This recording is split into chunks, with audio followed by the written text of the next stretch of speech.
It's Coffee Near Me. I'm Barbara Deeb. We're outside in the courtyard at Spencer's Coffee House in downtown Bowling Green to talk with Tori Henninger. She's the executive director of BRASS, which stands for Barren River Area Safe Space. It's a domestic violence center. Well, help us understand what that means. Sure, of course. So basically what it means is that we are contracted through the state of Kentucky to provide services to any victim of domestic violence who lives in Kentucky. We go from a range of programs, from emergency shelter for people who are looking to flee domestic violence, to court advocacy, or helping them with homelessness. So if a person leaves and they no longer have a place to go, they can come into emergency shelter, and then we can try and help get them rehoused into a safe location. So you cover a lot of counties in the Barren River area. We cover the entire Barren River area, the 10 counties that include Warren County and the 9 surrounding counties.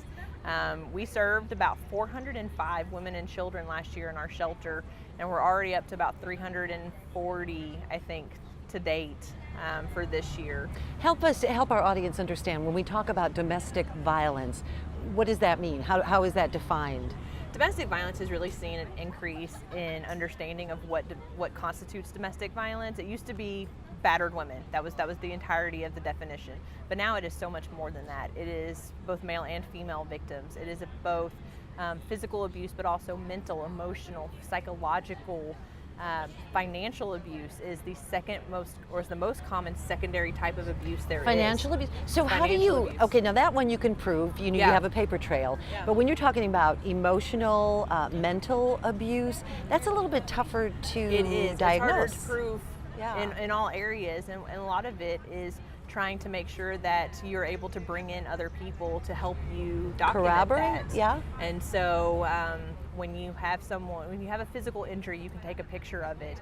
But when you have an emotional breakdown based off of a psychological warfare that was kind of imposed on you from your abuser, it's making sure that someone else knows what was said. It's documenting that. It's writing down what was said word for word, so that if you ever do file for a protective order, you have that information saying, on this date at this time, this is what was said to me. Protective orders, okay? So you can take out one of those, and the person, whether it's a loved one, a husband, a boyfriend, a girlfriend, whatever the case may be, they cannot come near you. Right. Well, it can be kind of catered to what your needs are. Okay. Some protective orders can be no contact at all, or stay away.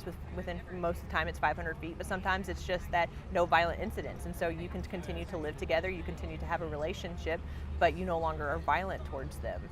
So it really can be catered to what their needs are.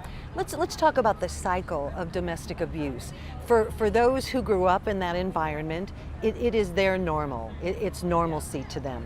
At what point can you perhaps intervene and say to that person, no, this is not normal, this is not the way it should be? Whenever they realize that they deserve better than what they're currently getting. We definitely try to make sure that all of our services are very client-led, so that whatever they find as a priority is what we're helping them focus on as well. It's called being trauma-informed, and we meet them where they are, not where we want them to be. And so it's that opportunity for a person to be able to know that they're going to come into a non-judgmental situation, that we can say, I'm sorry that that's happened to you. How can we help? What can we do? Wow. So it's Barren River Area Safe Space. If you're watching this right now and you feel like you might be in a situation where you need help, and it's not gender specific anymore, men, women, it's just all across the board. But if you feel like you need help, what do you suggest somebody does? I think first and foremost, call our crisis line. It is the first point of contact for many people, and it's 24/7, 365. We always have an advocate available to talk, and it's always that opportunity just to say, am I a victim? Is what's happening to me abuse? For some people, it's become so ingrained as a part of their everyday life that love and abuse seem like synonymous things, and so helping us separate where abuse actually takes over, and where they do have to recognize themselves as a victim so that they can move beyond that.